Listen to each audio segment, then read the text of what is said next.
Son las 10:34 de la mañana. Empezamos un poco tarde esta transmisión, como pocas veces, es la primera vez. Pero antes de saludar a Leonardo, que está aquí al lado mío, como siempre, él sí, como siempre, vamos a entrar de una con nuestro invitado. Nos vamos a dar un lujazo y es entrevistar al economista y ex candidato presidencial Andrés Arauz, a quien de buenas a primeras nos indica por interno que no nos escucha. No sé si podemos resolver eso. Bueno, apenas nos escucha Andrés, lo vamos a saludar y primero preguntarle cómo está, a qué se dedica por estos días. Pongámoslo en pantalla, por favor. Buenos días, Andrés. Muchas gracias por estar con nosotros en Outsiders. Qué gusto de verte y un placer para los dos, al menos periodístico, poder entrevistarte. Hola, ¿qué tal? Johan, Mileo, ¿qué tal? ¿Cómo han pasado? Feliz acá de que me hayan invitado a poder conversar un poquito con la gente y bueno, pues compartir este espacio. ¿En Ahorita, qué te hallas en estos días, Andrés? La verdad es que hay muy poca información, solo vemos retweets sobre cosas económicas y muy importantes que capaz no nos da para entender Y en de tu vez en Twitter. cuando algún palo contra el Y gobierno después de palo, Guillermo Lazo. después muy necesario Sí, aparte. claro. Entonces queremos preguntarte cómo estás. Sabemos que eres papá, que has sido papá este año y felicidades por eso, pero también queremos saber en qué te encuentras actualmente. mira, básicamente me he dedicado a ser papá, justamente desde que culminé la campaña, pues mi esposa estaba embarazada, tuvo un embarazo de alto riesgo. Entonces exigía mucho cuidado, me dediqué a cuidarle fuertemente a ella, luego nació mi hijo, me dediqué también a ser papá. Una de las políticas creo que más importantes que deberíamos impulsar es que haya la licencia de paternidad, no solo de 10 o 15 días que hay para los padres, sino también un poco más largas también para que puedan acompañar al proceso de primera infancia, que es fundamental Totalmente en de la vida de todo acuerdo, ser humano. totalmente de acuerdo. Entonces Yo me como dedicaba padre a también la eso. sufrí, ¿no? Esos 15 días quedan cortos, quedan muy Sí, cortos. demasiado poco. Entonces, luego tuve el proceso de culminación de mi doctorado, ya culminé mi doctorado, me gradué finalmente en la Universidad Nacional Autónoma de México, obtuve mi PhD, nada más estoy esperando que me entreguen el cartón, el título físico, que a veces se demora un poco, y ya, pues con eso he culminado esa fase de mi vida. Y ahí también he estado vinculado a centros de investigación a nivel internacional, escribiendo análisis sobre los temas quizás más trascendentales en este mundo económico post pandemia. No sé si queremos profundizar en esto, pero Sí, son sí asuntos quisiera quizás preguntarte después sobre chéveres. todo sobre criptomonedas y NFTs, porque me parece que es una locura lo que uno Todo comprende lo que más o está menos. pasando actualmente con las criptomonedas, cómo Eh, se ha evaluado, porque por ejemplo tenemos un país que se arriesgó a invertir en criptomonedas como es El Salvador y que está perdiendo a lo grande, porque cuando invirtieron la criptomoneda estaba alrededor de los $45,000 y ahorita está en 20,000 el y por Bitcoin. otro lado tienes cómo El Salvador se está posicionando entre ciertas personas como un buen país. Pero antes de entrar a eso, Andrés, Hablemos de Ecuador, creo. hablemos de Ecuador. Entonces, Después, pero El Salvador es un dato bien alhaja, ¿no? Que poca gente conoce. Y es que Bukele, aparte de comprar bitcoins y, bueno, especular con la moneda, él lo que implementó es un sistema. ¿Se acuerdan del dinero electrónico que había en sí, el claro, Ecuador? claro, Sí. por supuesto que sí. Bueno, él hizo un dinero electrónico en El Salvador que se llamaba Chivo Wallet, en donde tú tenías dos cuentas, una en dólares y una en bitcoins. Pero no eran los bitcoins de la blockchain, la que circula mundialmente, sino eran una especie de bitcoins salvadoreños Ah, ok. O que sea, más o vivían menos en como el... los dólares ecuatorianos, como las monedas de... Eso es, Ok. exactamente como los dólares ecuatorianos, allá también están dolarizados, tenían los dólares salvadoreños y los bitcoins salvadoreños en este sistema Chivo Wallet. Entonces fue un experimento bastante interesante, ¿no? Y por eso si ustedes leen en las redes que alguna gente le critica a Bukele, le dice, ahí está, cómo perdiste plata con el Bitcoin, etcétera, él dice, no, yo no he perdido porque a la final tengo este sistema interno que lo que hizo fue crear más moneda, en este caso bitcoins salvadoreños, y que permitió un sistema de pagos interno con muchísimas cuentas que se abrieron. Recuerden que él dio $30 a cada cuenta que se abría de Sí. Chivo Wallet. Entonces eso dimensionó muchísimo el flujo de pagos Claro, internos. entonces Una cosa tienes bien interesante, ¿no? motivación, ¿no? Incentivos para la gente para utilizar tu plataforma y tu dinero virtual. y por otro lado tienes como que le da seguridad al decir, bueno, no hay riesgo, el riesgo lo asumimos nosotros a pesar de todo lo que les puedan decir. Bueno, para hablar un poco de Ecuador y sobre todo desde el viernes que anunciamos la entrevista, muchas personas nos han preguntado sobre muchas cosas para hacértelas llegar, pero sí quiero viajar en el tiempo un poco hacia el día en el que fue la elección, que fue la segunda vuelta frente a Guillermo Lasso. Particularmente esa noche, después de que aceptaste la derrota, que fue como primera instancia, fue una sorpresa Claro. tener a un candidato que acepte una derrota en este país, porque generalmente creo Abren que las urnas. abren las urnas y hubo fraude y demás. Quiero consultarte, ¿qué sentiste en ese momento? Si sentiste que tenías como que apoyo igual de tu partido y todo esto, porque una de las cosas que hemos percibido es que la gente piensa que en la organización te dejaron solo, ¿no? No, no, no, para nada. Mira, esa decisión de salir en la noche fue una decisión consultada, tomada en un gran grupo, en donde también la conversé con Rafael Correa, que estaba en ese momento en México.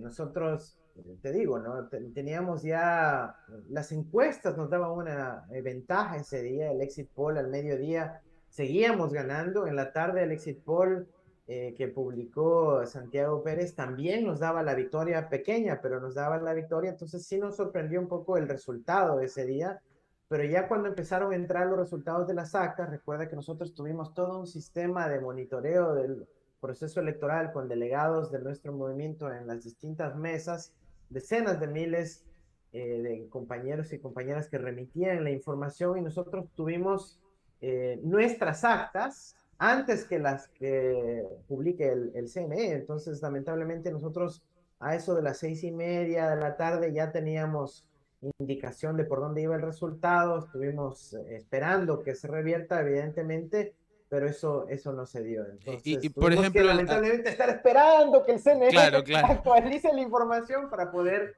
salir. Y la Claro, verdad es hicieron que yo, muy bien, ¿no? Me parece que hicieron bien al prever eso. Ya viéndolo pues en sabes que retrospectiva. yo le había llamado a Guillermo Lazo antes, inclusive tipo 8:00 y pico de la noche, quería conversar con él antes de yo salir a hacer el anuncio, pero creo que él sospechaba alguna jugada rara, entonces él De prefirió las que nos tiene él acostumbrados salir ahora. primero a celebrar, a anunciar, y recién ahí me atendió la llamada. Bueno, pues ya yo ya había dado también el El discurso mensaje. Ah, de claro. concesión. Entonces, ¿Y, y así, se, así y, y fue ese se día, ¿no? regodeó de la victoria Lazo cuando habló contigo o sí fue respetuoso?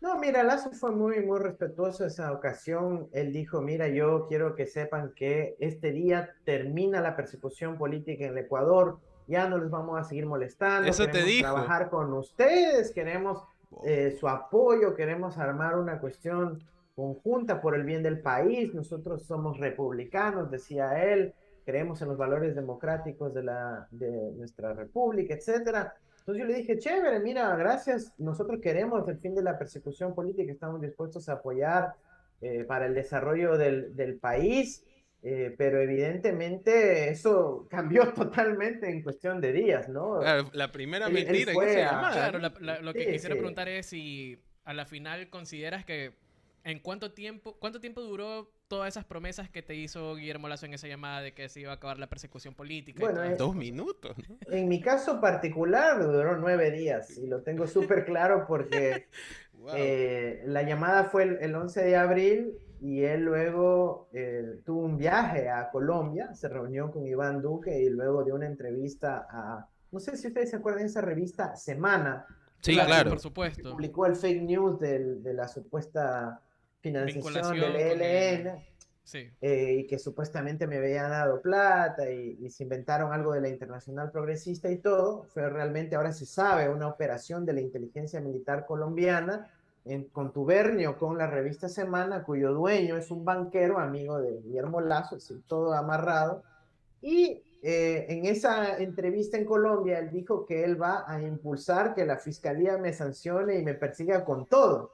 Entonces, bueno, no que había que terminar la persecución política y ahora dijo que tiene que venir con todo y que apenas termine mi inmunidad como candidato, que es esta, digamos, ventana de imposibilidad de iniciar procesos penales en contra de los candidatos, que apenas esa inmunidad termine, iba a impulsar a que la fiscalía me persiga. Entonces, así de corto fue ese tema, y luego pues todo el mundo y el país sabe cómo fueron las conversaciones alrededor de los acuerdos iniciales para la asamblea, que luego también se derrumbaron por presión del ala más anticorreísta, más recalcitrante en contra de los procesos de desarrollo de nuestro país. Entonces, no hubo la posibilidad de trabajar juntos desde el 14 de mayo, ¿no?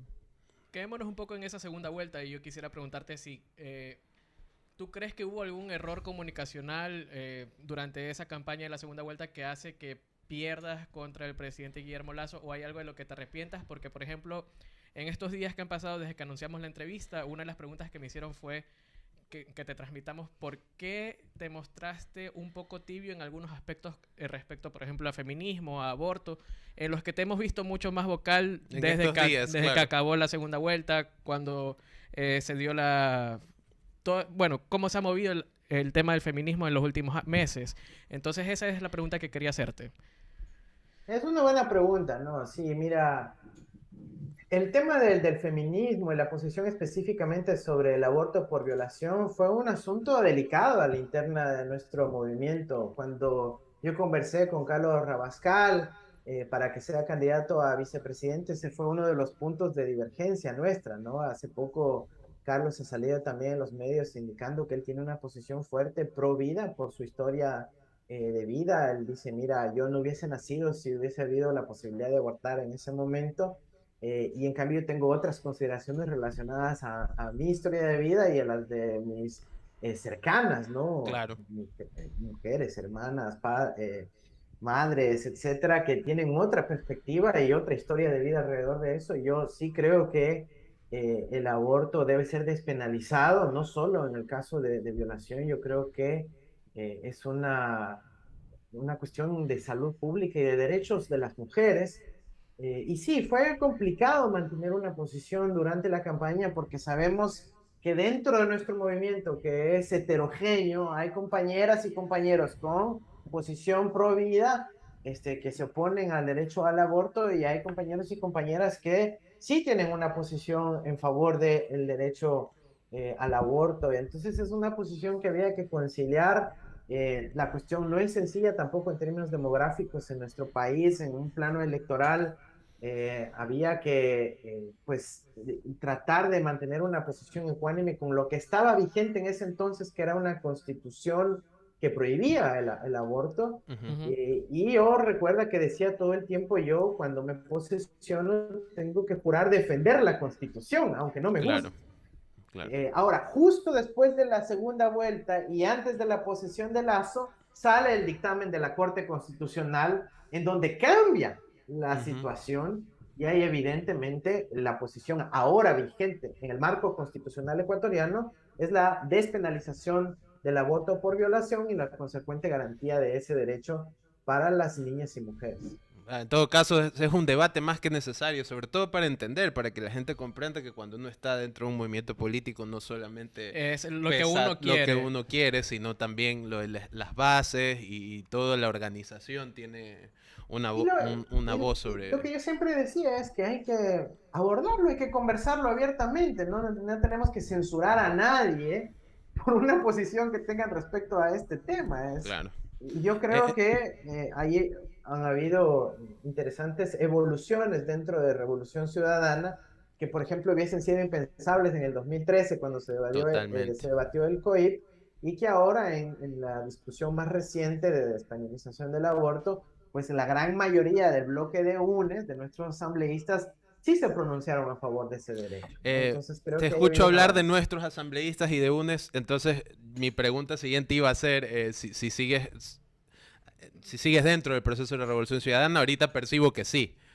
Pero por supuesto, yo soy afiliado, adherente permanente a la Revolución Ciudadana. De hecho, creo que fue uno de los primeros porque en el marco de la campaña, yo evidentemente me afilié a la Revolución Ciudadana. Yo creo que la Revolución Ciudadana representa una corriente amplia del progresismo latinoamericano es, si es que ustedes quieren, el capítulo ecuatoriano de la corriente progresista latinoamericana e internacional.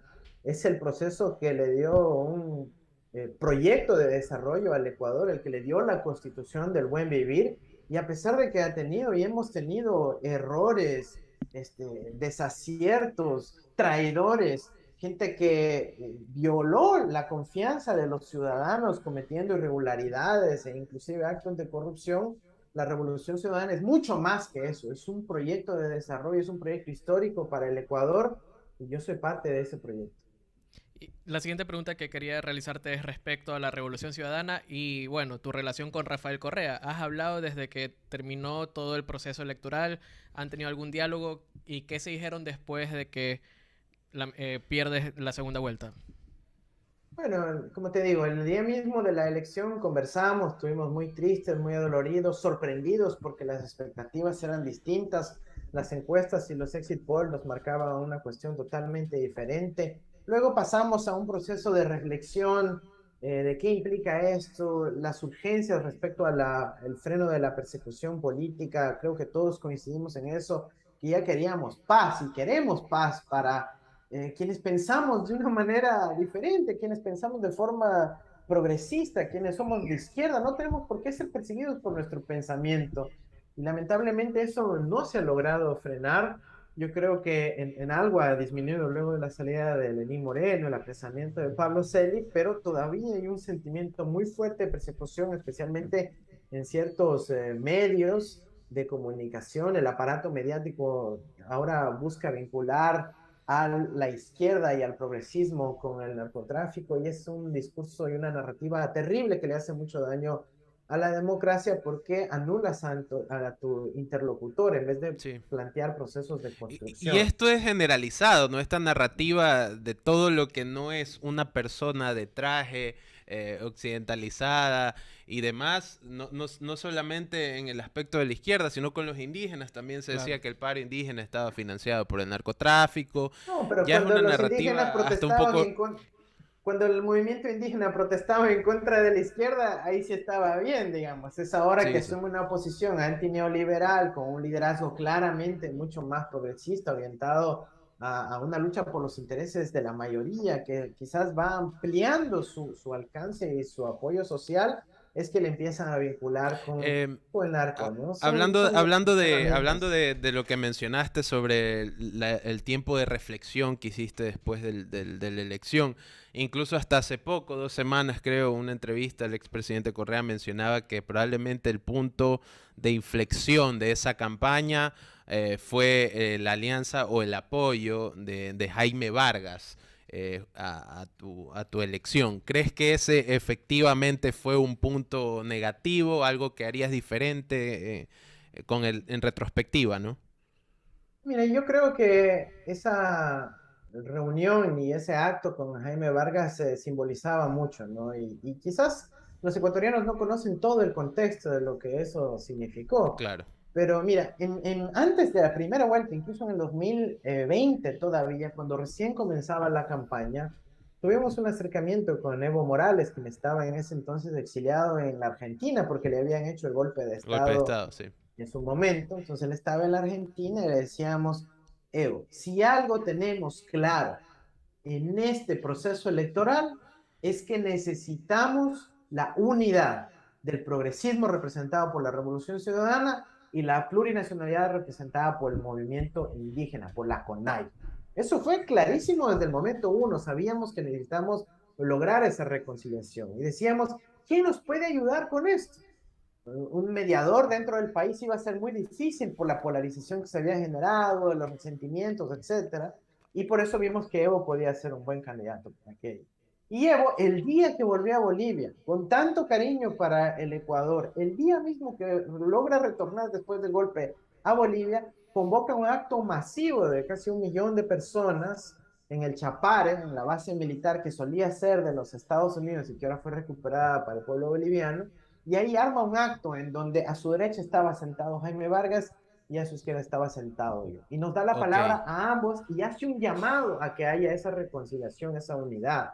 Y claro, nosotros fuimos coherentes y consistentes con ese proceso de diálogo mediado por Evo, en donde, claro, lamentablemente Jaime seguía de presidente de la CONAIE porque le habían boicoteado el proceso de elecciones dentro de la CONAIE y en ese momento quizás ya debía haber sido presidente de la CONAIE Leonidas Cis. Ujú. Pero la derecha muy inteligentemente Claro, claro. maniobró, posponiendo y posponiendo el proceso de elecciones dentro de la CONAIE para que no pueda presidir Leonidas Issa y podamos tener una posición más convergente con perspectivas a abril de 2021. Se entiende mucho Evidentemente, mejor. Se entiende ellos mucho tenían mejor bronca también eso. con Yacu Pérez también, ¿no? Porque Yacu Pérez era finalmente un agente de la derecha infiltrado dentro del movimiento indígena, ¿no? Entonces, ellos sabían que ahí había más bien dependencias con ciertas ONGs, con ciertos organismos del gobierno estadounidense, etcétera, y buscaban que exista una alternativa más autóctona, más real, más soberana, inclusive dentro de la CONAI. Yo creo que eso hemos visto los ecuatorianos que tienen criterio político, que pueden analizar la situación del país, que ya se ha ido encaminando, ¿no? Entonces, más allá de un acto, cómo fue politizado o manipulado ese acto de la reunión con Jaime Vargas, que puede haber sido mal utilizado, mal aprovechado, y por parte nuestra, y por otro lado, una respuesta muy fuerte por parte de la derecha que un poco lo convirtió en un arma de ataque en contra de nosotros, pero yo creo que la línea de orientación política en ese sentido sigue siendo la correcta, como lo demostró el triunfo de Petro en Colombia. Hablemos un poco del debate electoral de la segunda vuelta, que creo que muchos se olvidan, excepto de dos momentos que ya se convirtieron prácticamente en un meme. Uno, el de Guillermo Lazo repitiendo una y otra vez el Andrés no mientas otra vez. Y por otro lado, tú sacando el billete y diciendo el país o la banca. Un momentazo, por cierto. Creo Momentazo. que es Entonces, icónico la, ya en estos, la en pregunta estos que días. quiero hacer es, ¿queda claro cuál fue la decisión de Guillermo Lazo respecto a tu pregunta de el país o la banca? Porque no hay La nada, banca, no hay, o sea, o la sea, banca no totalmente. hay medicinas, ya no están tratando, ya no están recibiendo gente en O sea, Solca. mira lo que está pasando en la Comisión de Transparencia y lo que están hablando sobre el dinero que se van a gastar en el censo y cómo van a manejar los datos del censo, que El tema del parece Banco que del se los van a dar. Pacífico. Claro, parece que los datos del censo se los van a dar así a la banca. Miren, aquí hay sujetos de crédito para ustedes. ¿Cómo percibes todo esto, Andrés? Es obvio que Lazo siempre quería favorecer a la banca y a su banco particularmente, y a la banca offshore que tiene en Panamá y a los recursos que están escondidos en Miami, en Caimán, en Canadá, en Dakota del Sur, en los Estados Unidos, etcétera, etcétera. Eso lo sabíamos y por eso se negó a responder la pregunta. Y mira, no sé si ustedes han encontrado por ahí una entrevista que le hacen a Durán Barba en la Argentina sobre ese debate y la preparación de ese debate. Y él dice, Guillermo Lazo no podía competir intelectualmente con Andrés Arauz, no Ajá. podía argumentar al mismo nivel. Entonces Durán Barba le recomendó, y estas son palabras de Durán Barba que dice, entonces tenía que repetir, hacer un meme drop y decir no mientas otra vez, no mientas otra Ujú. vez, para poder evadir la discusión intelectual, evadir el debate formal, el debate real, y más bien empezar a generar este tipo de mensajes Claro, eso es una repetitivos como si estrategia muy de fuésemos en una marketing, ¿no? propaganda. Muy de marketing Correcto. Y que político. parece que les funcionó porque a la final Sí. eso que se convirtió en un Es que lo que hashtag, hizo fue se calar un quedó, mensaje. Y si te claro, das cuenta y si nos damos cuenta, todo este gobierno comunicacionalmente es una gran campaña de de marketing, marketing. ¿no? Desde el comercial de los 25 dolaritos que parecía de supermercado hasta lo de en 5 minutos te cuento todo lo que hice en la semana. Eso es como que es muy de estrategia de marca, ¿no? No es de un gobierno que quiera comunicar de verdad lo que está haciendo. Siempre, Andrés, al menos en mi caso, desde que ocurrió esto y desde que vienen pasando escándalos, me hago la pregunta, ¿qué habría pasado si? ¿No? Claro. Que por supuesto es una cosa absolutamente estéril, pero sí me hago la pregunta, ¿cómo habrías manejado tú el tema de la violencia, por ejemplo? Oye, antes de eso, yo te digo una reflexión que yo he estado teniendo mucho durante este año y pico que ya ha transcurrido, ¿no? Yo sí te puedo decir con sinceridad, yo hubiese sido mucho mejor presidente de lo que fui candidato. Una cosa es, evidentemente, el recorrido, ¿no es cierto? El posicionamiento, el marketing Ajá. político, la campaña y eso. pero gobernar el Ecuador, yo me siento absolutamente competente y listo para asumir. Entiéndeme que esa es mi vocación de vida. Para eso yo me he entrenado, he practicado, he tenido la oportunidad de servir con Rafael Correa internacionalmente, doy asesorías y participo en centros de pensamiento a nivel internacional alrededor justamente de la administración pública, de la economía pública, de cómo hacer que un país funcione. Y en eso yo creo que, insisto, hubiese sido mucho mejor presidente de lo que fue candidato. Ahora, Entonces volviendo tenemos a al Andrés tema, Arauz como candidato para 2025. ¿Es una posibilidad de esa? Ah, mira, qué siempre tenaz puede este ser una periodista. posibilidad, pero yo no tengo esa como una prioridad mía, ¿sí? Ok. Esa no es una prioridad mía, porque yo intento servir desde el espacio en el que estoy y en el momento en el que estoy.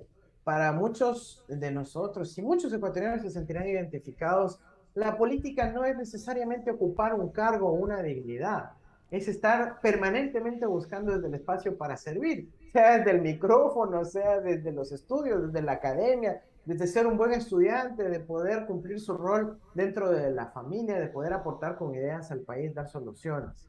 Entonces, esa no es una prioridad, pero yo estoy listo para Pero asumir te un sientes desafío capaz. para el país. Insisto, ¿no? Yo creo que soy un mucho mejor administrador público que un campañero, digamos, Claro, ¿cierto? claro, de acuerdo. O sea, Y digamos, yo creo que el país va a se tener que entiende el tomar mensaje. decisiones parecidas en los próximos meses para las seccionales. Queremos, ¿no es cierto?, figuras que puedan hacer harto ruido en la tele, etcétera, o en los medios digitales, o queremos figuras que realmente empiecen a dar soluciones a nuestros Pero es que problemas bueno, en los cantones, en las provincias. parecería que estamos en algo donde lo uno está relacionado con lo otro. Al parecer necesitas lo primero para poder llegar a lo segundo.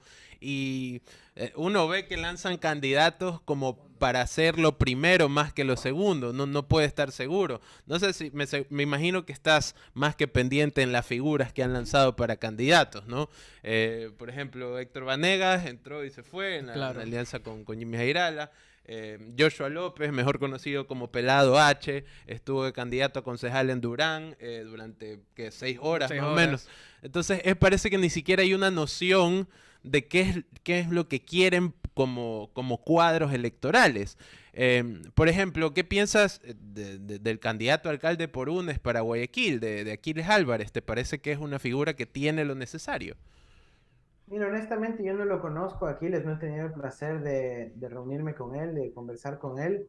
De lo que he visto en sus entrevistas, me parece que tiene un mensaje más basado en marca, en identidad, en representar al proyecto político que en ideas concretas para la ciudad. No se me ha quedado grabado nada, pero evidentemente es parte de nuestro movimiento político, es parte de nuestra estructura partidaria y hay que aportar en esa línea para que pueda ser electo alcalde de Guayaquil. La situación es realmente dura y difícil, ¿no? Con un establishment ahí en la ciudad de Guayaquil dominada por los socialcristianos, donde evidentemente las condiciones van a estar duras y ahí se puede ver la evidencia con la remoción de el material publicitario de Álvarez en la ciudad de Guayaquil, por ejemplo, que debe ser rechazada por todos, no solo por nuestros movimientos.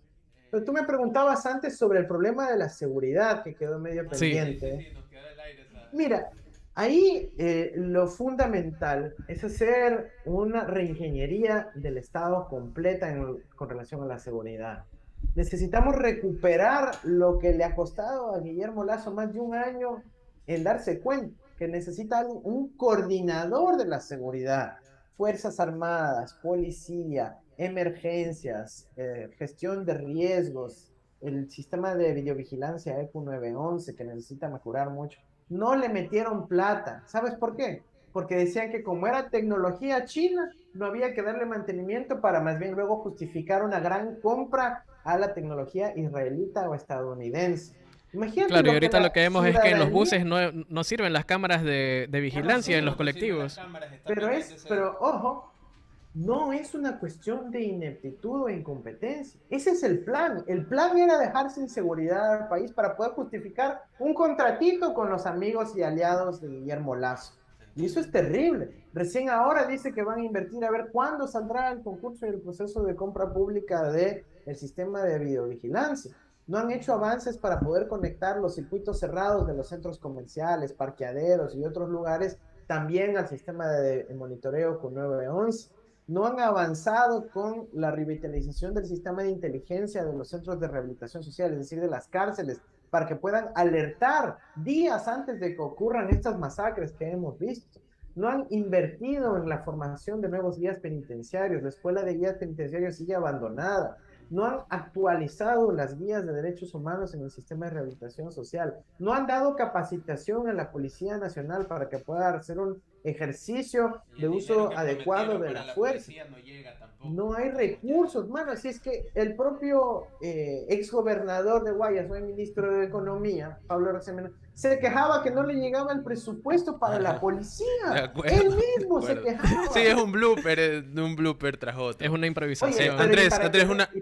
Y para que solo con esto termino, para que veas el grado de triste manipulación que estuvimos viviendo alrededor de la seguridad, este señor Arosemena decía que la plata no llegaba porque la policía no sabía cómo hacer un proyecto de inversión pública. Un proyecto de inversión pública es justamente un plan en donde uno pone y dice, a ver, si me van a llegar 200 camionetas, yo las voy a distribuir en estas partes de la ciudad. ¿Y cómo sé en dónde distribuirlas? Porque tengo un mapa de riesgos en función del índice de criminalidad territorializado. ¿Ya? Y que ellos ya deberían conocer, porque han hecho los estados de excepción en estas zonas. Entonces, y no los tienen. Ni siquiera eso para hacer un plan o un proyecto, y por eso vemos el abandono total en seguridad. La verdad es que la conversación está... Que hayan pasado el radar puntos de Esmeraldas a Manaví sin que funcione. Bueno. Andrés, no sé si te puedes quedar con nosotros. Tengo un par de preguntas más para después de un corte chiquitito que tenemos que hacer obligatoriamente. Vamos a un corte y ya volvemos con Andrés Arauz.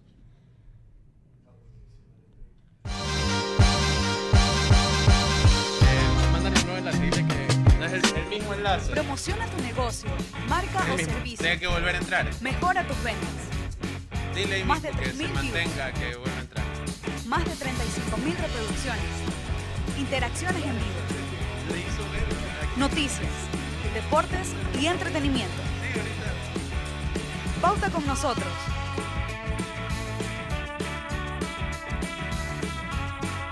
ChromaClick está genial.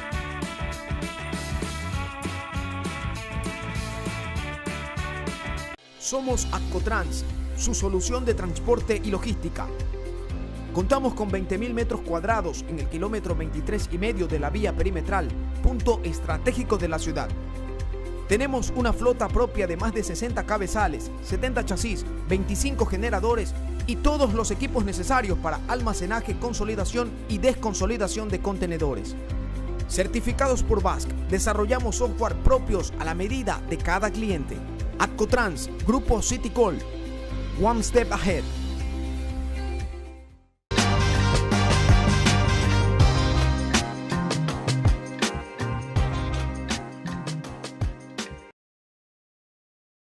Eh, 11 y 7 de la mañana, siempre viendo el reloj equivocado. Ya está con nosotros Andrés Arauz, no se ha ido por si acaso. Estamos nada más solucionando un pequeño problema técnico que surgió durante el camino. Un problema técnico que se llama no tener Zoom Premium. No tener Zoom Premium. Ustedes métanle el botón ese super chat y ayúdennos a tener Zoom Premium.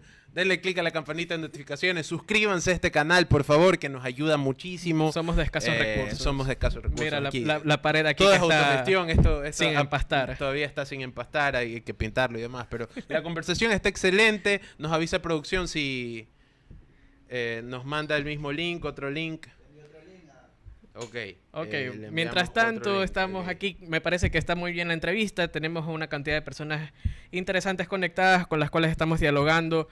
Y están viendo la entrevista con Andrés Arauz, donde ha topado varios temas interesantísimos. A seguridad, respecto y aún no hemos hablado de Radiohead, ¿no? Que se nos están quedando las preguntas importantes de verdad, de fondo. Lo que de verdad le interesa al pueblo ecuatoriano. Claro. En todo caso, me parece muy interesante su postura, no solo respecto a la política local, sino a la economía, mundial, por así decirlo. Ya lo tenemos de vuelta, Andrés. Gracias por seguir con nosotros, Andrés. La verdad es que la conversación está muy buena y por eso decidimos mantenerte. Seguramente tienes otras cosas importantes que hacer, entonces vamos a ir acelerando un poco con las preguntas. Lo siguiente que quería consultarte, y es algo que nos ha preguntado las personas a través de la transmisión, es: ¿cuál es tu disco favorito de Radiohead? Y si eres consciente de que ibas a ser el primer fan de Radiohead que sonreía en público, ¿no? No tenemos audio. Computer, ¿no? El disco. ¿Me oyen? Sí, te oímos, sí. A mí me gusta mucho el OK Computer, ¿no? El disco que tiene ahí Karma Police y otras, pero en general, digamos, no soy tan bueno para los nombres de las canciones, sino los nombres de los grupos, entre otros, Radiohead. También me gusta Pearl Jam, me gustaba Sublime en esa época. Ahora escucho también, por ejemplo, antes de empezar la entrevista estaba escuchando un poco de tango electrónico. No sé si conocen a Bajo Fondo, Tango Club y también Mira, tremendo. También nos preguntaron qué opinaba de Bad Bunny. Ah, claro, si tenías opinión sobre Bad Bunny o es un tema que mejor no... No, sí, todo bien. Yo a Bad Bunny lo respeto bastante, sobre todo por el rol que cumplió en Puerto Rico hace un par de años cuando sí, claro, con las protestas y demás. Masiva, con Ricky Martin también. Y con Ricky Martin. Sí. Y que ayudó a tumbarse a Ricky Rosselló, que fue el gobernador de Puerto Rico, en el antecedente de lo que fue una terrible historia, ¿no? Que poca gente conoce. Que fue que, bueno, todos sabemos que Puerto Rico es básicamente una colonia de los Estados Unidos. Claro, no sí, es claro. ni un estado y tampoco... Es un híbrido extrañísimo. Y Estados Unidos decidió armar lo que se llama una junta de acreedores, en donde estaban representados los bancos de Wall Street, para decidir cómo se invertía el presupuesto de Puerto Rico. Entonces armaron eso porque Puerto Rico no podía beneficiarse de lo que le llaman en Estados Unidos el Chapter 11, que es el capítulo 11 de quiebras, que permite a los municipios o estados reestructurar sus deudas, y a Puerto Rico no le dieron ese beneficio y le cayeron ahí con el reemplazo básicamente del SRI, el Ministerio de Finanzas, por una junta de acreedores con banqueros de Wall Street. Entonces, realmente terrible lo que vivió Puerto Rico y lo que sigue viviendo en ese sentido. Entonces, yo lo respeto a Bad Bunny por esa posición política que asumió de frente.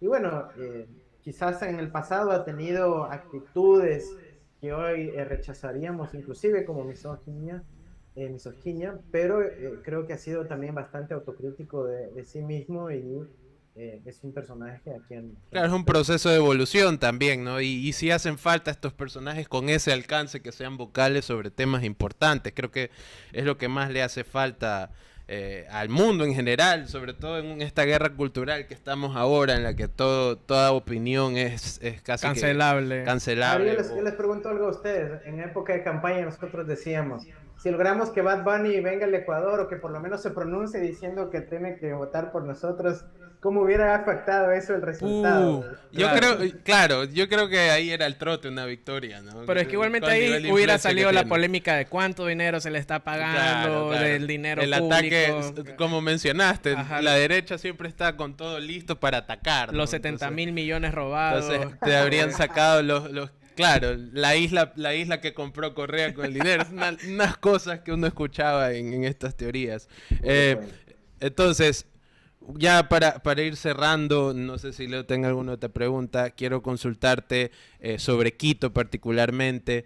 ¿Crees que Quito tiene buenos candidatos? ¿Crees que Pavel Muñoz, el candidato de UNES, tiene todo lo que se requiere para una ciudad que ha venido como que de capa caída, sobre todo en los últimos, desde 2014 más o menos? ¿Cómo ves a Quito?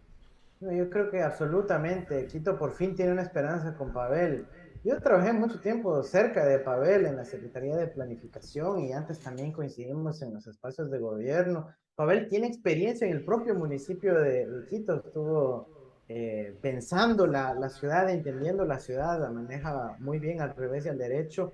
Yo creo que él no es solo un planificador, es un administrador, es alguien que de lejos supera a todos sus contrincantes, va a hacer una gran labor por la ciudad. Por fin vamos a tener un administrador municipal, alguien que realmente piense en la política pública, que va a llenar de innovación a la ciudad de Quito, va a poder darle esa dinámica que necesita nuestra ciudad. Además va a tener importantísimas oportunidades de darle a la ciudad inversión pública que ha estado carente en todos estos años, porque esa es nuestra tradición, hacer obra, poder hacer gestión, hacer política pública, revivir a la cultura, un elemento trascendental que merece la ciudad de Quito, y evidentemente también un trabajo en seguridad a partir de los principios progresistas, que es la recuperación del espacio público, los servicios sociales, una adecuada política de inclusión económica y social para nuestro país. Así que yo tengo más bien muchísima esperanza que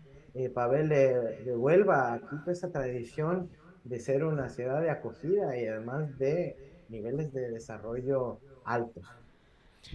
Yo quiero hacer una última pregunta y es respecto a lo que has podido detectar del gobierno actual de Guillermo Lasso. Nómbrame 3 cosas que ha fallado el gobierno de Lasso en este año y pico que tenemos de gobierno, que en tu plan de campaña, en tu plan de gobierno, estaban vistos como problemáticas que se podían solucionar.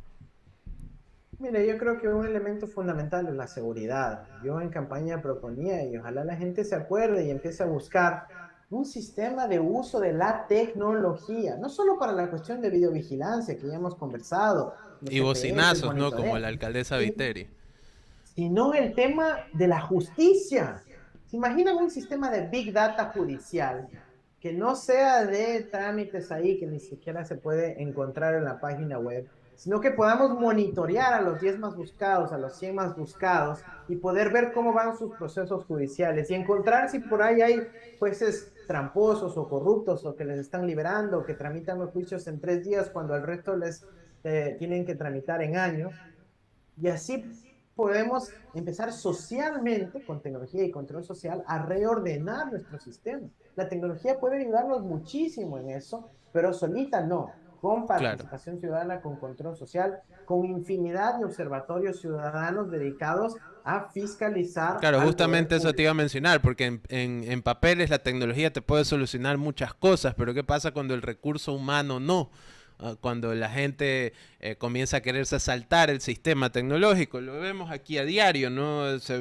Aquí el sistema de Metrovía en teoría está tecnologizado, pero la gente prefiere saltárselo y no utilizarlo bien, y se ve también en otras cosas, ¿no? Pero sí, tienes razón, si vamos a aplicar algo como eso, necesitaríamos mucha fiscalización, observatorio ciudadano y demás. Otra cosa que me parece clave es el tema de la evasión, ¿no? O sea, Lasso ha tenido comportamiento criminal. La defraudación tributaria, es decir, la evasión de impuestos, el no entregar la información completa y oportuna del Servicio de Rentas Internas sobre su fortuna en el exterior, esa enorme cantidad de empresas que jamás han sido declaradas del SRI, que no han pagado impuestos en el Ecuador, que no han pagado impuestos afuera, y que evidentemente violaron la normativa del pacto ético de la participación en el proceso electoral, significa un fraude a la democracia ecuatoriana. Pero bueno, es algo que uno se esperaba, ¿no? Uno ve los tweets viejos del consejero presidencial de Aparicio Caicedo diciendo que evadir impuestos es un acto patriótico y todo eso. O sea, uno no esperaba menos de estas personas. O sea, yo creo que eso no podemos olvidar a los ecuatorianos, por más que no esté en la agenda mediática del día a día. Los Pandora Papers es algo que nos debe preocupar muchísimo porque afecta la propia capacidad de un gobierno de atraer inversión extranjera. Mira, por ejemplo, recién estuvo el presidente del gobierno de España en Ecuador, el señor Pedro Sánchez. ¿Cómo le va a decir, venga a invertir al Ecuador, aquí tengo oportunidades de inversión? Y él va a decir, ¿y tú cuánto has invertido, Guillermo, en el Ecuador? Ah, no, yo saco mi plata al exterior. O sea, ¿cómo le convences a alguien que invierta en el Ecuador? Si él dice, no, yo soy el primerito que apenas tengo algo, lo mando afuera, mando offshore. Claro, no, la única manera de convencer que parece tener este gobierno es, ven a invertir. No les damos derechos a los trabajadores, así que vas a poder subcontratar todo lo que quieras. El Ministerio de Trabajo ya no sirve. Claro, esa parece ser la fórmula. Sí, claro, le dice, mira, tranquilo que aquí el Ministerio de Trabajo ya no tiene staff, no tiene gente, ya no hace inspecciones. Y si por ahí hace una inspección, te anticipo con 2 semanas que te voy a ir a visitar para que para que te quedes tranquilo. Y la gente que fue a trabajar sin afiliarse no vaya a trabajar. Entonces, Claro, no está funcionando el Estado ecuatoriano. Por eso dicen que, por ejemplo, el IES, ¿no es cierto?, no tiene plata. ¿Cómo va a tener plata si no puede recaudar, si la gente no está trabajando y no hay aportes al IES? Pues, ¿no es cierto? Claro. La principal forma de recaudación del IES es cuando la gente está trabajando y hay aportes, tanto del empleador, del patrono, como del Claro, trabajador. aparte te dicen, no ha aumentado el empleo, ¿no? Hay más gente con empleo, pero... No, hay gente que ha salido del desempleo. Claro, que ha salido del empleo, pero Pero no te no dicen está qué contando tipo de que empleo, es claro. empleo No te dicen que informal. tiene 7 trabajos, 2 horas en cada lugar, no Que está le pagan asegurado, 50 le pagan dólares. 50 dólares. No te dicen toda la historia. Andrés, una de las cosas que estaban diciendo en redes cuando anunciamos la entrevista es que secretamente estás trabajando en Wall Street, invirtiendo con dinero mal habido, ¿no? Quiero preguntarte sobre inversiones y quiero saber qué son los NFTs, tú que sabes mucho más al respecto, y por qué deberíamos invertir en ellos o no invertir en ellos. Mira, los NFTs tuvieron una sensación hace más o menos un año y un poquito más, que es el NFT quiere decir Non-Fungible Token, que es Ujú. básicamente una propiedad intelectual que puede ser artística, literaria, un código, etcétera, o una representación en código de una obra visual que puede ser intercambiable en el mercado fundamentalmente de criptodivisas y particularmente de Ethereum, ¿no? Claro. Entonces, hubo un momento en donde hubo mucha especulación de este tipo de instrumentos. Alguna gente famosa decía, miren, ya me compré mi FT Claro, porque y tiene era un conmigo mono con tantos. tatuajes, ¿no? Sí, Ilustrado los generalmente. famosos monos, etcétera. Y yo creo que para los que tienen alta plata o para los artistas que quieren por ahí ver si les sale, ¿no es cierto?, Claro, una su venta gran loca, contra... Claro. es una oportunidad. Yo creo que es una oportunidad. No creo que deba ser algo que hay que promover para la O sea, es una cuestión más ciudadanía especulativa promedio. que de un uso real. Sí, y además especializada, ¿no? Para la gente que entiende bien esos Entonces mercados. Es como no la está gente que para especula invertir, con ¿no? arte. Yo sugeriría mejor alejarnos de eso si no tenemos mucha experiencia en invertir en aquello, ¿no? Claro, Sí, es más o menos como esto es una representación de lo que pasa con el alto arte, ¿no? Con esta gente con exacto. billete que compra un cuadro de Jackson Pollock, que son ahí garabatos, y lo compra por 800 millones y lo pone en, en la sala de su casa, ¿no? Claro. La verdad, Andrés, es una conversación espectacular. No sé si, Leonardo, tengas alguna otra pregunta. No, yo creo que por ahí ya no tengo ninguna pregunta. Una observación que hace Luis Ventimilla, el mejor disco es In Rainbows. Perdió mi voto Andrés Arauz. Esto pone en los comentarios. De ahí dice Will San Lucas, felicitaciones a Andrés Arauz y felicitaciones al Machi Rafael Correa por haber hecho mucho por este egoísta país. Y de ahí un par de preguntas más que nos hacen. Así es, pésimo gobierno de Lazo, una observación. Ah, dice, ¿por qué no hay primarias en la Revolución Ciudadana? Bueno, eso ya es una cuestión interna. Claro, Creo que interna, ningún partido en este país tiene primarias saltan como esos tal, se procesos. saltan esos procesos, al menos al público, no lo Claro, muestran. de ahí muchas gracias a Sí, Andrés. la verdad, por muchas gracias Andrés, muchas gracias por esta entrevista. Esperamos que te haya sentido cómodo y que podamos invitarte de nuevo aquí a Outsiders y que todo te vaya bien. Esperemos ver qué te depara el futuro, ya Claro. sea políticamente o académicamente o en el área en la que te desarrolles. La verdad es que al menos en lo que se puede conversar contigo es una persona accesible. Sí. No nos pidió preguntas previas, accedimos sin que la RPP nos diga, los vamos a posponer durante 5 meses hasta que sepamos quiénes son ustedes. Así que Claro. te agradezco muchísimo, Andrés. Un abrazo y hasta la siguiente. Chévere, Leo, chévere, Johan. Un abrazo y muchas gracias por la invitación. Gracias. Bye. 11:22 de la mañana y no tocamos ninguna noticia. ¿Pero qué te pareció la entrevista con Me pareció Andrés? interesante, estuvo divertida. Sí, en- sí, sí, en estuvo divertida. algunos momentos. Como dije, la verdad es que aquí todo es autogestión, ¿no? Nosotros no somos un medio grande de No la gran tenemos- ciudad. Claro, no tenemos como más, que- más personas aquí. Claro, no es que tenemos 500 contactos en los medios, pero nos agradó la entrevista porque fue una persona que desde el principio contestó el mensaje, nunca dijo, Como no, que no se puedo. fue por la rama, ni Ni se nada. fue por las ramas, Incluso en el momento en el que se fue un poco por las ramas, que fue en el aspecto de la violencia, él volvió, mismo lo él trajo mismo volvió. a la Entonces conversación. me parece que es valioso como entrevistador, indistintamente de lo que ustedes puedan pensar de Andrés Arauz. La Claro. verdad es que me pareció agradable. Aquí decimos siempre lo que sentimos, entonces no hay